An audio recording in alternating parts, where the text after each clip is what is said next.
It's very demanding surface, it's very physical, and you have to expect at least one ball back more than any other surface.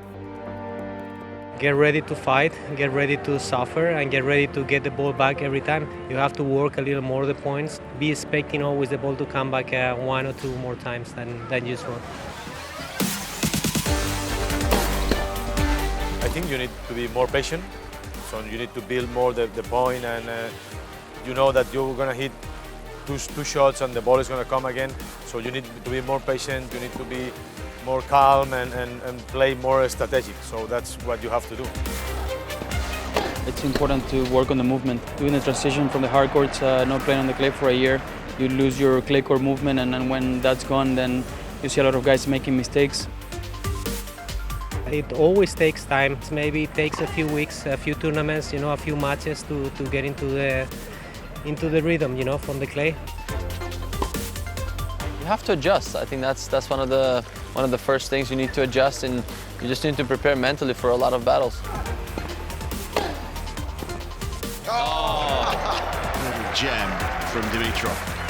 You need to have a weapon that gets you out of trouble, otherwise the points can become way too long and the matches can become too long, and it's a long clay court season, so obviously a weapon helps.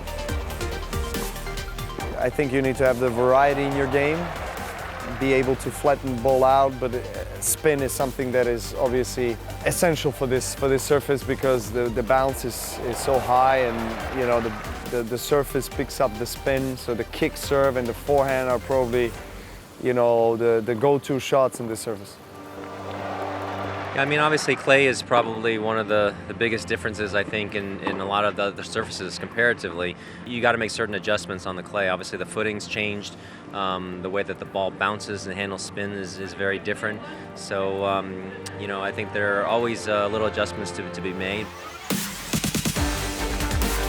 It's a little bit more physically, I think, the game. There are some longer rallies, which is a difference than to the hard courts.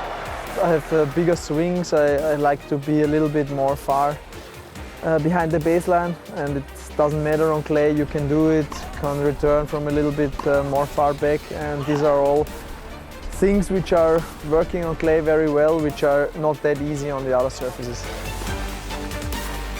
Obviously, the more matches you win, the more match play you can get, and then you get used to actually translating what you're doing on the practice court to the match court, because you can work on everything you want on the practice court, but if you don't get enough matches, then it's difficult to take it to the match court. So I think trying to get a few wins early doors on the clay helps a lot.